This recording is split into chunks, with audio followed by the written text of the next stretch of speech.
Good evening students. Standard 8 का मैं Hindi continue करूँगी। अब मैं 6 पे फोकस कर रही हूँ, बट स्टैंडर्ड 8 का भी जैसे मैंने स्टार्ट किया है तो कंटिन्यू रखेंगे। 4 चैप्टर्स करा दिए मैंने, ये 5th चैप्टर है मधुबन। ये एक एक स्टोरी है, कैसे एक जो इंटरव्यू लेते हैं, ये जो रिपोर्टर रहता है वो अनुराग जी के यहाँ जाता है। ये अनुराग वर्मा एक बहुत ही बड़े प्रसिद्ध डॉक्टर साहब के यहाँ जाता है उनका इंटरव्यू लेने। देखते हैं क्या है। सबसे पहले इधर ये जो पार्ट है ये लिखा है अनुराग वर्मा ने। इनका ये बायोग्राफी ऑटोबायोग्राफी है, वो कैसे रिपोर्ट लिए थे इनका, ये डॉक्टर साहब का आगे देखेंगे। परिचय कर लेते हैं। अनुराग वर्मा जी ने हिंदी में विलुप्त लेखन किया है। आपकी भाषा धारा प्रवाह सरल एवं आशय संपन्न होती है। आप हिंदी के जाने माने लेखक हैं। गद्य संबंधी प्रस्तुत पाठ में श्री अनुराग वर्मा ने प्रसिद्ध लेखक डॉक्टर राम कुमार वर्मा जी का साक्षात्कार लिया है। यहाँ अनुराग जी ने डॉक्टर वर्मा जी से उनकी काव्य रचना की प्रेरणा, लौकिक पारलौकिक प्रेम, देश की राजनीतिक स्थिति आदि पर प्रश्न पूछे हैं। डॉक्टर वर्मा जी ने इन प्रश्नों को बड़ी बेबाकी से उत्तर दिया है। ये लेसन में है क्या? ये जो डॉक्टर अनुराग वर्मा जी है वो लेखक डॉक्टर राजकुमार वर्मा जी के यहाँ जाते हैं, उनका रिपोर्टिंग करने, उनसे बहुत सारे क्वेश्चन पूछते हैं और डॉक्टर साहब बहुत ही बेबाकी से वो उत्तर देते हैं उनके सारे प्रश्नों का। स्टार्ट करते हैं। ये गद्य पर संबंधित आप स्वमत में लिख सकते हो, समत नहीं भावार्थ, कविता का भावार्थ इसमें बहुत इंपॉर्टेंट है। तो गद्य संबंधित रीड कर लिया करो ऐसे बड़े बड़े लेसन्स का, और वो यूज़ कर सकते हो अपने भावार्थ में वो लेसन के। ठीक है, स्टार्ट करते हैं। मधुबन। सुबह का समय था। मैं डॉक्टर रामकुमार वर्मा जी के प्रयाग स्टेशन स्थित निवास मधुबन की ओर पूरी रफ्तार से चला जा रहा था, क्योंकि 10 बजे उनसे मिलने का समय तय था। वैसे तो मैंने डॉक्टर साहब को भिन्न उत्सवों, संगोष्ठियों एवं सम्मेलनों में देखा था, परंतु इतने निकट से मुलाकात करने का यह मेरा पहला अवसर था। मेरे दिमाग में विभिन्न विचारों का ज्वार उठ रहा था। कैसे होंगे डॉक्टर साहब, कैसा व्यवहार होगा उस साहित्य मनीषी का, आदि। इन तमाम उठते और बैठते विचारों को लिए मैंने उन्हें उनके निवास स्थान मधुबन में प्रवेश लिया। काफ़ी साहस करके दरवाजे पर लगी घंटी बजाई। नौकर निकला और पूछ बैठा, क्या आप अनुराग जी हैं? मैंने उत्तर में सिर्फ हाँ कहा। उसने मुझे ड्राइंग रूम में बैठाया और यह कहते हुए चला गया कि डॉक्टर साहब आ रहे हैं। इतने में डॉक्टर साहब आ गए। अनुराग जी कैसे आना हुआ? आते ही उन्होंने पूछा। अभी इधर जो रिपोर्टर रहता है राम कुमार अनुराग वर्मा, वो सुबह 10 बजे उनके मिलने के स्थान पर मधुबन पहुंच जाता है, क्योंकि वो मिलने का मीटिंग का समय था।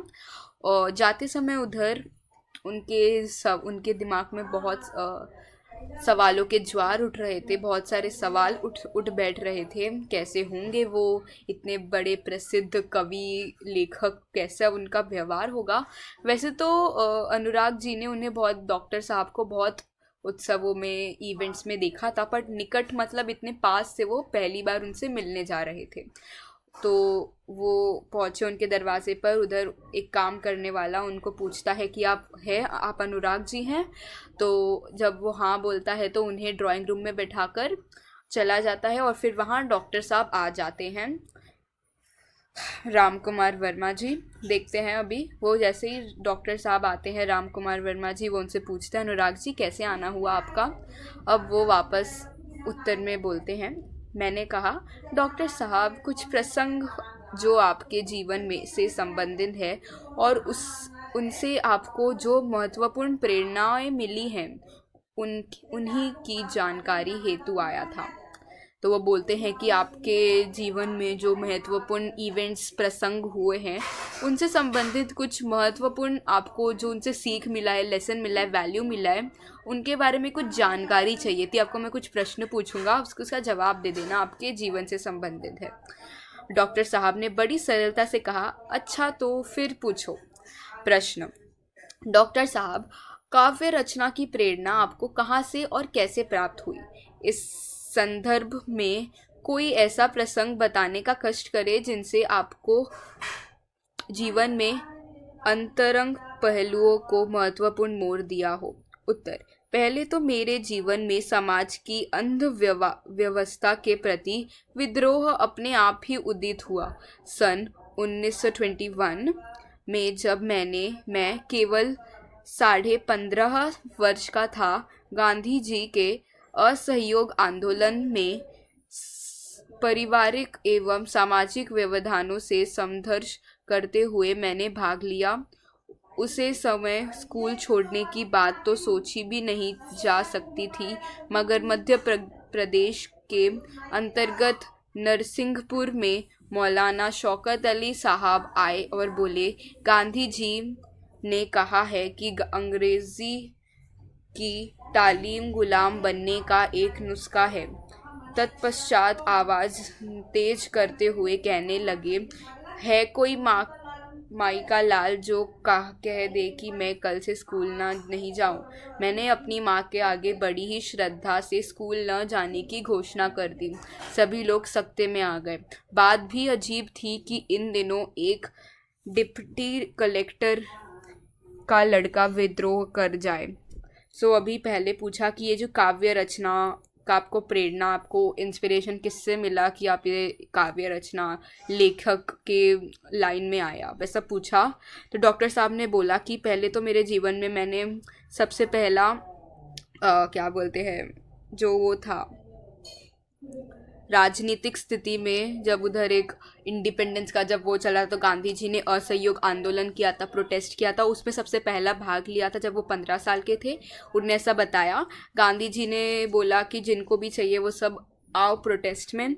तभी उधर एक आया था मौलाना शौकत अली साहब। उनने बोला किसी में दम है कि वो स्कूल छोड़ के ऐसा जा सके प्रोटेस्ट करने के लिए, तो इनने अपना इधर पहला स्टेप उठाया था। डॉक्टर साहब ने वो अपनी माँ के सामने बोल देते हैं कि मैं स्कूल नहीं जाऊँगा। ये बहुत ही शॉकिंग थिंग थी क्योंकि वो डिप्टी कलेक्टर, एक कलेक्टर का बेटा था डॉक्टर साहब, और वो स्कूल छोड़ने की बात किए थे। इसमें बहुत सारे जन शॉक हो गए थे। लोगों ने बहुत समझाया, पिताजी की नौकरी की बात कही, परंतु मैं घर से निकल पड़ा क्योंकि गांधी जी का आदेश मानना था। इस प्रकार सर्वप्रथम मैंने सत्य एवं देश के लिए विद्रोह किया। सबसे पहला मेरा स्टेप यही था कि मैंने घर से निकलकर प्रोटेस्ट, गांधी जी को सपोर्ट किया था, प्रोटेस्ट करने के लिए निकला था। ठीक है। कलेक्टर, उनके पापा जो इतने बड़े कलेक्टर थे, उनकी नौकरी के पे भी सवाल उठ गया था। सबने उनको बहुत मनाया, लेकिन वो नहीं माने डॉक्टर साहब, और वो निकल पड़े आंदोलन के लिए क्योंकि गांधी जी ने कहा था। तब तक मैं 16 वर्ष का हो चुका था और राष्ट्रीय ध्वज लेकर नगर में प्रभात फेरी भी किया करता था। यह बात सन 1921 की है और इन समय मैंने देश प्रेम पर एक कविता लिखी। यह मेरी कविता का मंगल चरण था। यही समय जब वो प्रोटेस्ट करने के लिए निकले, वो 16 साल के हो गए थे। अपने देश का, भारत देश का ध्वज मतलब झंडा लेकर फेरी मारते थे, गली गली प्रोटेस्ट करते थे। उसी समय वो 16 वर्ष के थे, तभी उन्होंने पहली कविता अपने देश पर ही लिखी थी। ऐसे उनका ये शुरुआत हुआ ये कवि बनने का। दूसरा प्रश्न था, आप मध्य प्रदेश से उत्तर प्रदेश कैसे आए? हिंदी प्रेम ने मुझे मध्य प्रदेश से उत्तर प्रदेश आने की प्रेरित किया, क्योंकि उन दिनों नागपुर विश्वविद्यालय में हिंदी नहीं थी। सन 1925 में मैंने इंटर की परीक्षा उत्तीर्ण की। तत्पश्चात उच्च शिक्षा हेतु प्रयाग विश्वविद्यालय में प्रवेश ले लिया। मैंने इसी विश्वविद्यालय में MA की परीक्षा प्रथम श्रेणी से उत्तीर्ण की। मध्य प्रदेश में जहाँ वो पढ़ते थे वहाँ हिंदी सब्जेक्ट नहीं था, इसलिए वो कहाँ गए, यूनिवर्सिटी में गए, कहाँ के, उत्तर प्रदेश के। उधर उन्होंने इंटर की परीक्षा पास की, फिर उसी बात से डिग्री ली MA की, उसमें भी वो पास हो गए पहले क्लास से। मैंने देखा कि डॉक्टर साहब के चेहरे पर गंभीरता के भाव साफ प्रबंधित हो रहे हैं। ऐसा प्रतीत हो रहा था कि जैसे वे अपने अतीत में खो गए थे। अतीत मतलब पास्ट में वो खो गए थे, प्रतीत मतलब ऐसा इंडिकेशन आ रहा था। मैंने पुनः सवाल किया, डॉक्टर साहब प्राय ऐसा देखा गया है कि कवियों एवं लेखकों के जीवन में उनका लौकिक प्रेम पारलौकिक प्रेम में बदल गया। क्या आपके साथ भी ऐसा हुआ? उत्तर में डॉक्टर साहब ने कहा कि अनुराग जी, प्रेम मनुष्य की एक प्राकृतिक प्रकृति है। सन 1926 में मेरी विवाह हो गया और मैं गृहस्थ जीवन में आ गया। अब मुझे सात्विकता और नैतिकता से प्रेम हो गया। मैंने इसी समय यानी सन 1930 में कबीर का रहस्यवाद लिखा। इतना आवश्यक है कि मेरे जीवन के कुछ अनुभव कविता के माध्यम से प्रेषित हैं। मुझे बचपन से ही अभिनय का शौक था और प्राय उत्सवों के अवसर पर नाटकों में भाग लिया करता था। मैंने बात आगे बढ़ाई और पूछा, तो उन्होंने पूछा कि जब आप घर गृहस्थी बना लेते हो तो आप दूर हो जाते हो ये लेखक में से। पर फिर उन्होंने बहुत अच्छी तरफ से जवाब दिया, उत्तर दिया अनुराग जी को, डॉक्टर साहब ने, कि जब विवाह हो गया मेरा और मेरा घर गृहस्थी बस गया तो मुझे और ये सब में नैतिकता और सात्विकता, मुझ प्रेम आया मुझे नैतिकता और सात्विकता से। और मैंने इन्हीं समय पर और मेरे बहुत सारे वर्णन किए, बहुत सारे पुस्तकें लिखी, जैसे कबीर की रहस्यवाद।